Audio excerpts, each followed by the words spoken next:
하나님은 요나에게 이스라엘의 원수 나라인 아수르의 수도 니느웨로 가서 하나님의 임박한 진노의 심판을 대언하라고 명령하셨습니다. 그런데 요나는 그 원수 나라 아수르가 회개하고 하나님 앞에 돌아서며 구원받는 것을 원치 않았던 것입니다. 그래서 그는 하나님의 말씀하신 니느웨로 가지 아니하고 오히려 정반대로 스페인 남부에 있는 다시스라는 항구로 배를 타고 도망을 갔습니다. 그 결과 요나가 탄 배가 큰 풍랑을 만나게 됩니다. 배가 파선 직전에 요나가 바로 그 풍랑의 원인이라는 사실을 사람들이 알게 되죠.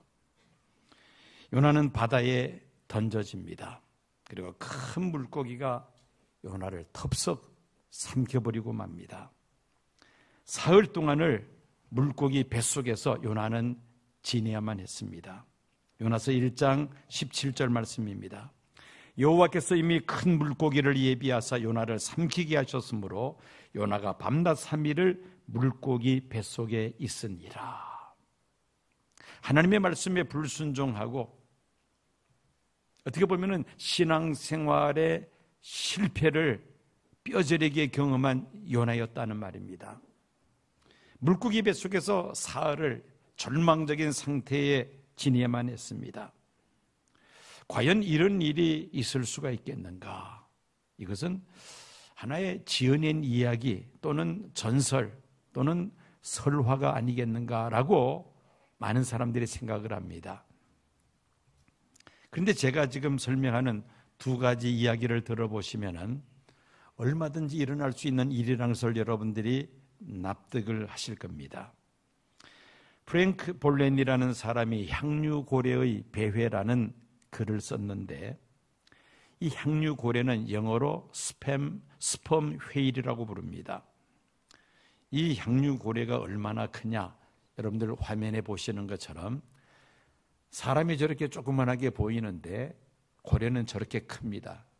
수컷의 길이는 15m에서 18m 정도가 되며 몸무게는 약 57톤 정도 된다고 합니다. 그러니 저 작은 사람들이 저 큰 고래 속에, 뱃속에 얼마든지 들어갈 수가 있겠죠. 이 프랭크 볼렌이라는 사람이 1927년 향유고래에 삼켜졌다가 3일 만에 구출된 사건을 이 향유고래의 배회라는 글 속에서 소개하고 있습니다. 고래 뱃속에 있던 그가 구출되었을 때 얼굴과 목과 피부가 위산 때문에, 고래의 위에서 나오는 그 위산 때문에 하얗게 표백이 되었다고 합니다. 그런데 생명에는 지장이 없어서 피부만 하얗게 표백된 상태였다는 것입니다. 과학자들이 발견한 사실은 이 향유고래가 죽을 때에 위 속에 있는 모든 것을 다 토해놓고 죽는 그런 습성이 있다는 것입니다. 이와 유사한 사건이 그 유명한 영국의 브리타니카 사전에 기록된 사건이 하나 있습니다. 1891년 1월 아르헨티나 동쪽에 있는 영국 소유의 섬 포클랜드 섬 주변에서 고기를 잡던 동방의 별이라는 이 어선이 있었는데 1등 선원이었던 제임스 바클리가 그만 배에서 실족해서 바다에 추락하는 사건이 있었습니다. 바다에 추락해서는 고래에게 삼켜져 버리고 말았습니다.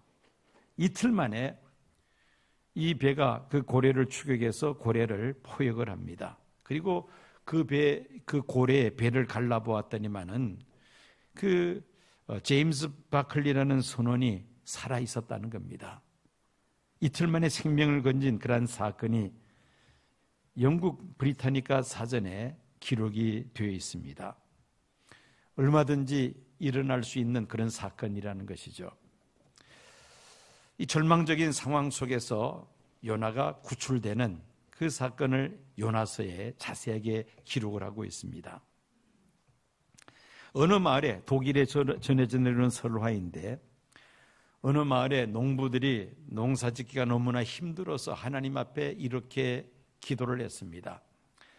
하나님, 아무 때나 비를 내리시지 말고 우리가 기도할 때에 비를 내려주십시오. 또 우리가 햇빛을 요구할 때에 그때 하나님께서 햇볕을 내려주십시오. 그렇게 기도를 합니다. 하나님께서 그들이 요구하는 대로 응답하시겠다고 약속하십니다.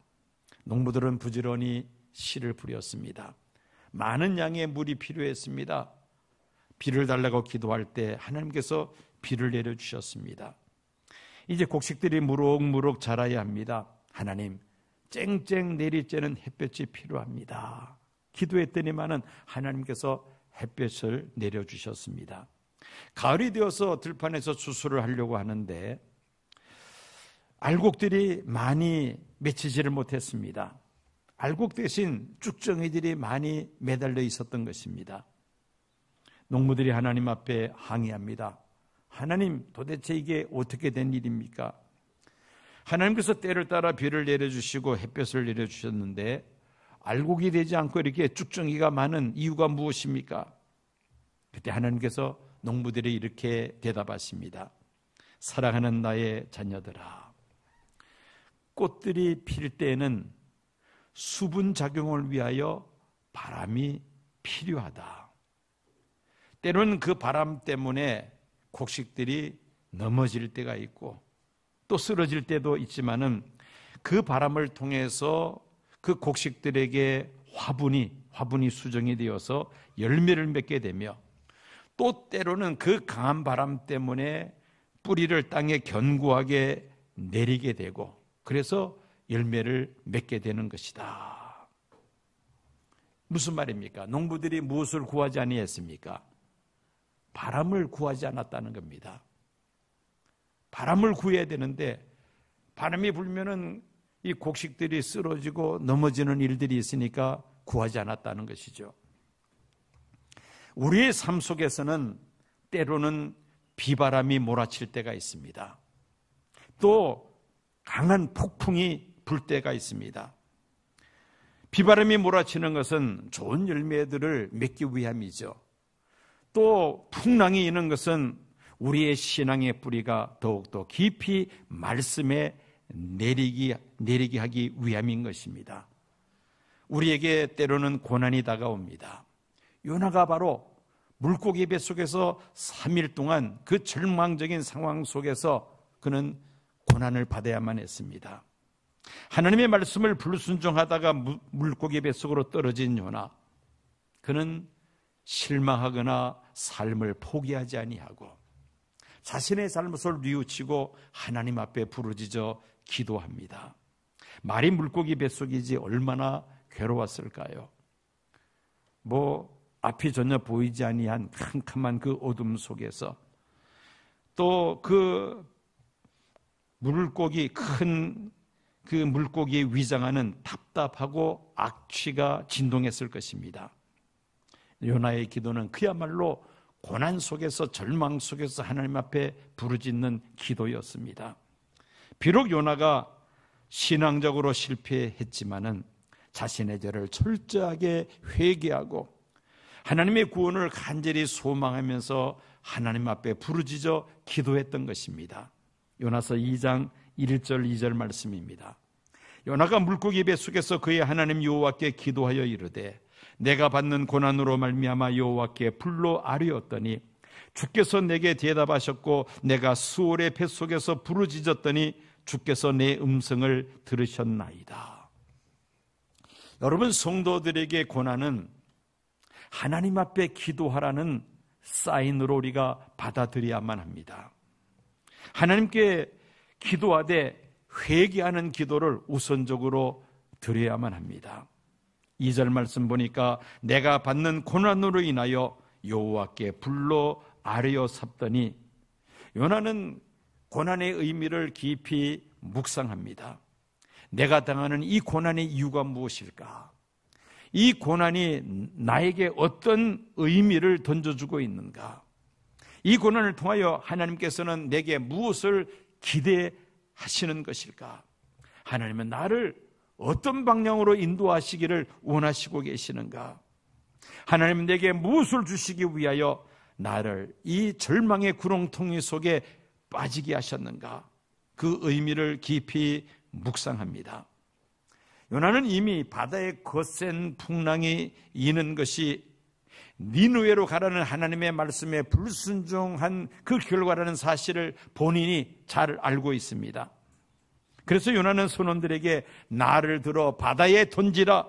그리하면 바다가 너희를 위하여 잔잔하리라.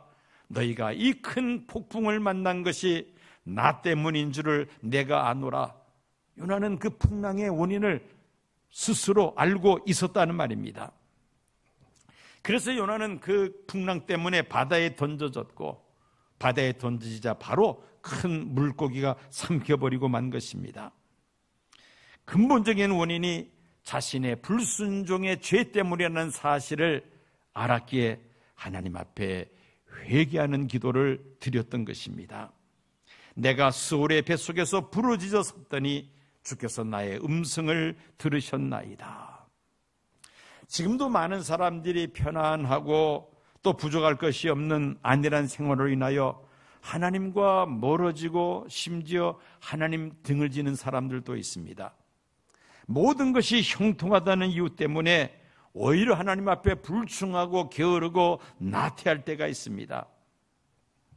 큰 풍랑을 만났습니까? 실패하여 절망적인 상태에 있습니까? 하나님은 우리가 회개하고 하나님께로 돌아서기를 기다리고 계신다는 사인입니다. 4절 말씀 보면은 내가 말하기를 내가 주의 목전에서 쫓겨났을지라도 다시 주의 성전을 바라보겠나이다 하였나이다. 마음 놓고 하나님 앞에 예배 드릴 수 있을 때에 예배 드리는 일을 소홀히 했습니다. 마음 놓고 기도하고 찬송할 수 있었던 때에 기도의 문이 막혀 있었고 또 찬송을 부르지를 않았습니다. 기도의 문이 막혀질 때에, 예배가 닫혀질 때에 비로소 전능하신 하나님을 바라보며 다시 성전을 바라보겠나이다, 다시 말씀을 펼치겠나이다, 다시 기도를 시작하겠나이다. 하나님 앞에 우리가 기도할 수 있어야만 합니다. 하나님 앞에 기도할 때에 이 절망 속에서 부르짖는 기도는 하나님의 놀라운 능력을 끌어올리는 펌프와도 같습니다. 요나는 절망적인 상황 속에서 하나님 앞에 부르짖어 기도하면서 결론을 감사로 내렸습니다. 그 말씀이 9절 상반절입니다. 나는 감사하는 목소리로 주께 제사를 드리며 나의 소원을 주께 갚겠나이다. 앞이 보이지 않고 숨쉬기 어려우며 악취가 나는 그 큰 물고기 뱃속에서 가장 그 절망적인 고난의 순간에 요나는 하나님 앞에 감사의 기도를 드렸다는 말씀입니다. 요나의 감사의 이유가 무엇이었습니까? 하나님의 구원이었습니다. 9절 하반절 보면은 구원은 여호와께 속하였나이다. 요나는 편안하게 살았을 때는 그의 입술에 감사가 없었습니다. 매일매일 형통한 상황 속에서 감사의 언어를 잃어버리고 살았다는 것입니다. 그러던 어느 날 캄캄한 물고기 뱃속에서 요나는 감사를 회복하게 됩니다. 모든 것이 내 뜻대로 진행되고 많은 사람들이 내게 박수와 갈채를 아끼지 아니할 때는 감사를 잃어버린 채 내가 잘나서 된 것이냐 착각하면서 세상을 살았습니다. 그러나 숨을 쉴 수 없는 물고기 뱃속에서, 썩는 냄새가 진동하는 물고기 뱃속에서 비로소 요나는 하나님 앞에 감사하였다는 말씀입니다. 그의 감사의 주제는 구원이었습니다. 2절 하반절 내가 스올의 뱃속에서 부르짖었더니 주께서 내 음성을 들으셨나이다. 6절 하반절 나의 하나님 여호와여 주께서 내 생명을 구덩이에서 건지셨나이다. 7절 하반절 내 기도가 주께 이르러 싸우며 주의 성전에 미쳤나이다. 요나가 부르짖는 기도를 하나님께서 들으시고 그 구덩이에서 건져 내신다는 그런 확신을 요나는 가졌다는 말씀입니다.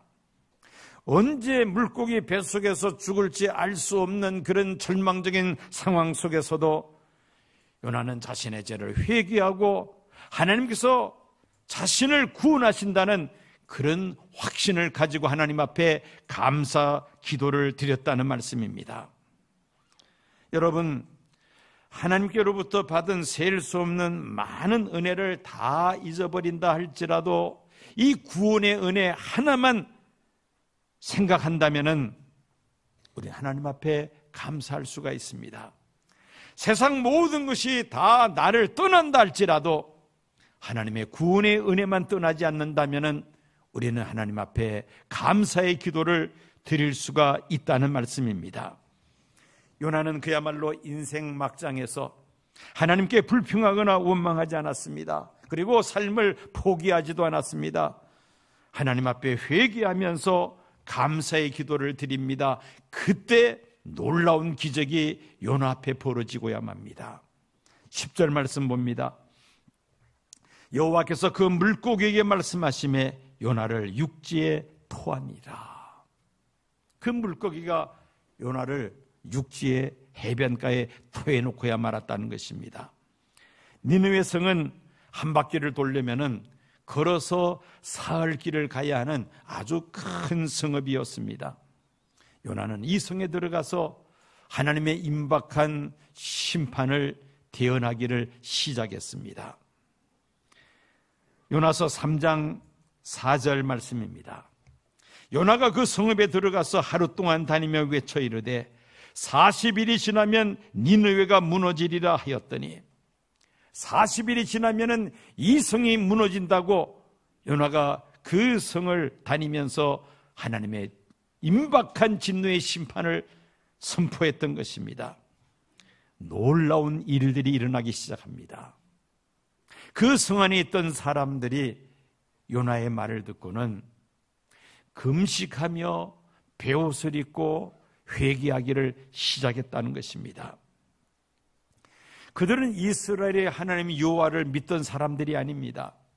이방 신들을 섬기며 우상들을 섬기던 사람들이었습니다. 그런데 하나님께서 강권적으로 역사하시니까 요나의 말을 듣는 사람들의 마음속에 회개의 영이 임하면서 그들이 하나님 앞에 죄를 자복하고 금식하며 베옷을 입고 철저하게 회개하는 일이 일어났다는 겁니다. 그 소식을 들은 이 아수르의 왕도 금식하며 굵은 베옷을 입고 죄를 덮어쓰고 자신의 죄를 회개하기 시작합니다. 뿐만이 아닙니다. 온 나라에 선포하여 사람이나 짐승이나 소떼나 양떼들까지도 금식하되 물도 마시지 말고 굵은 베옷을 입고 이스라엘의 하나님 여호와께 회개하며 악에서 떠날 것을 왕이 조서를 내어 온 나라에 선포했던 것입니다. 우리나라 이 초대 교회에 이런 역사들이 일어났죠. 그 최권능 목사님이라고 계셨습니다. 이분은 많은 지역을 순회하면서 전도하면서 교회들을 세우신 분입니다. 이분이 길을 다니시면서 전도를 하시는데 그분이 외치시는 말씀은 딱 두 마디입니다. 주먹을 불끈 쥐고 예수 천당 불신 지옥이었습니다. 그 말을 듣는 사람의 마음속에 성령께서 함께 역사하시니까 내가 예수 믿지 않으면 지옥으로 떨어질 수밖에 없구나. 천당 가려면 예수 믿어야 되겠구나. 그러면서 마음에 찔림이 일어나고 회개하며 그리고 교회 나가는 이런 강력한 성령의 역사가 회개 역사가 일어났다는 것입니다. 바로 요나가 그랬다는 것이죠.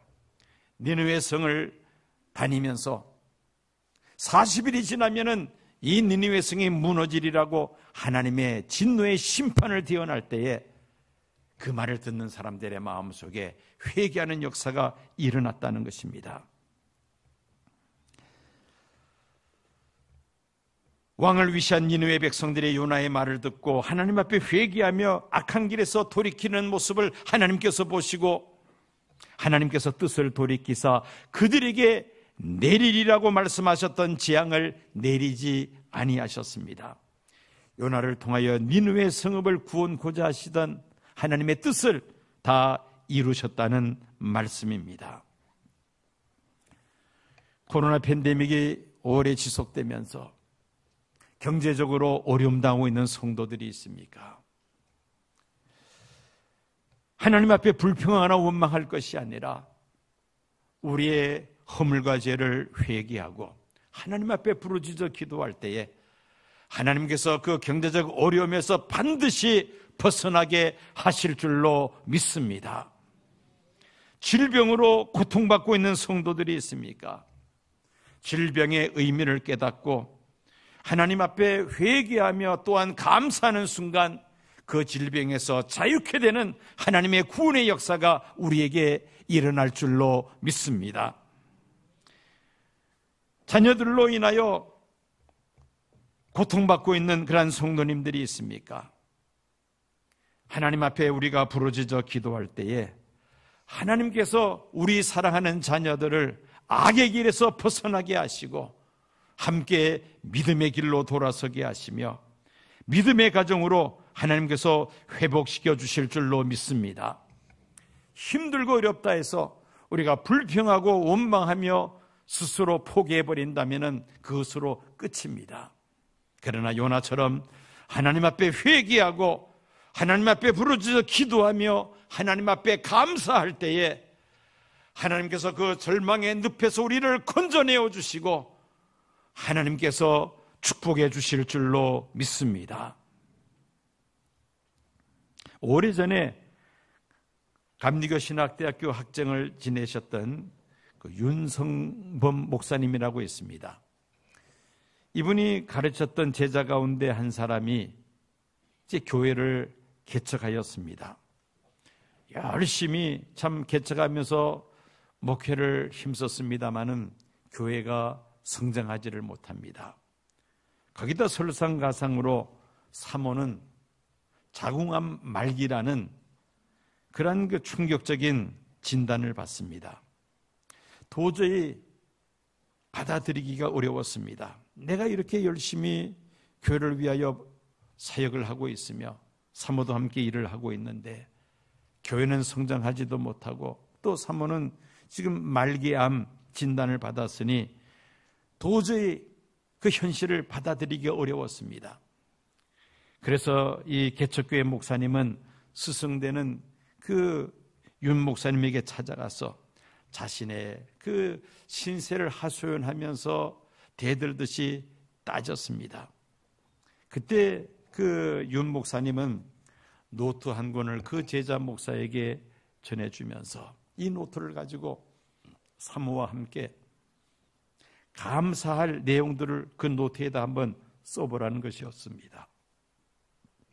이 노트를 받은 목사도 그렇고 전달받은 사모도 그렇고 그 노트에다가 감사의 내용을 쓸 그런 생각이 전혀 없었습니다.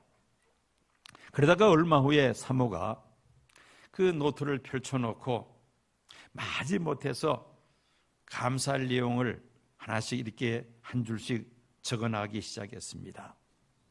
지나온 삶을 돌아보니까 감사할 그런 내용들이 하나씩 머릿속에 떠오르는데 한두 가지를 적다 보니까 한 페이지 가득히 적었습니다.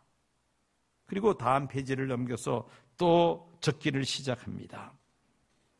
한 페이지를 채울 때마다 하나님께서 나를 이렇게 사랑하셨고 나를 축복해 주셨다는 사실을 새삼 깨달으면서 눈물이 흘러나오기 시작합니다. 그 노트가 눈물 자국으로 범벅이 되었습니다. 눈물을 흘리며 하나님께 감사하기를 시작했다는 것입니다. 이 개척교회 목사님 부부는 자신들은 감사할 것들이 전혀 없을 것으로 생각을 했는데 곰곰이 생각을 해보니까 또 기록을 하다 보니까 떠오르기 시작을 했는데 감사할 제목이 너무나도 많다는 사실을 발견하였습니다. 이 사모가 생각을 바꾸어서 지금까지 자신을 도와준 사람들을 한 분씩 생각을 하면서 이제 그분들에게 내가 마지막 작별 인사를 해야 되겠다 해서 전화를 하기를 시작했습니다. 일일이 전화해서 지금까지 그 사랑과 관심에 너무나도 감사하다고, 너무나도 고마웠다고, 당신 때문에 내가 너무 행복했다고, 내가 하지 못한 일까지 다 마저 해주시면 고맙겠다고 그렇게 부탁을 하며 전화를 합니다. 아울러 그동안에 전도하려고 기도했던 사람들, 그분들이 또 한 분 한 분씩 전화하기를 시작을 합니다. 내가 당신을 전도하려고 했는데 내가 전도하지 못하고 세상을 떠나게 됩니다. 내가 세상 떠나더라도 꼭 예수 믿고 이제 천국에 가서 함께 만나면 좋겠습니다. 이렇게 이제 한 사람씩 전화를 하는데 이 전화를 받는 사람들마다 마음에 감동이 되어서 함께 울고 꼭 예수 믿겠다고 약속들을 합니다. 그런데 참 놀라운 일이 벌어집니다. 이렇게 주변 사람들에게 감사하고 전도하려고 했던 사람들에게 또 전화로 전도를 할 때에 어떤 역사가 일어나느냐? 이 사모의 암병이 깨끗하게 치유되는 놀라운 기적이 나타나고야 말았던 것입니다. 감사는 또 다른 감사를 낳습니다. 감사는 치유의 능력이 있으며 감사는 축복의 씨앗이 되는 줄로 믿습니다. 세상 살면서 우리가 한 번도 경험해보지 못했던 이 코로나 팬데믹이라는 이런 세상을 지금 2년째 우리가 살아가고 있습니다. 조금 전에 말씀드렸던 것처럼 경제적으로 어려움 겪는 성도들 많이 있습니다. 불평과 원망과 근심과 걱정 속에서 하루하루를 지금 살아가고 있습니다. 감사를 잃어버린 채 살아가고 있다는 것입니다. 신앙적으로 약해진 그런 성도들도 있습니다. 사회적 거리두기가 길어지면서 그만 하나님과의 거리가 멀어지고 성도들 간의 거리도 멀어져서 영적으로 많이 침체된 그런 성도들이 있습니다. 가정에서 영상으로 예배를 드린다고는 하지만은 이렇게 교회에 나와서 예배 드리는 만큼 마음의 감동과 은혜가 임하기는 힘듭니다. 참 다행히도 백신 보급이 되면서 위드 코로나로 전환이 되었고 예배에 대한 규제도 많이 완화가 되어서 오늘 이렇게 우리가 총동원 전도주일로 함께 예배 드리게 되었습니다. 얼마나 하나님 앞에 감사한지 모르겠습니다. 오는 주일은 2021년 한 해 동안 하나님께로부터 받은 은혜를 감사하면서 우리가 추수 감사 예배로 하나님 앞에 예배를 드리고자 합니다. 코로나 팬데믹으로 인하여 많은 어려움들이 우리 안에 있었고 지금도 있지만은 그러나 하나님 앞에 불평하거나 원망하지 아니하고 또 포기하지 아니하고 오히려 하나님 앞에 우리가 감사로 기도할 때에 하나님께서 이 절망적인 상황 속에서 우리를 반드시 건져내어 주시고 반드시 승리하게 하실 줄로 믿습니다. 절망 속에서 요나가 회개하며 감사할 때에 놀라운 구원의 역사가 일어났듯이 비록 우리가 어려운 상황에 처해 있습니다마는 이런 어려움 속에서도 하나님 앞에 감사함으로 인하여 이 코로나 팬데믹의 어려운 상황을 넉넉히 헤쳐나갈 뿐만 아니라 하나님이 살아계심을 많은 사람들에게 증거하는 복된 기회가 되게 하실 줄로 믿습니다.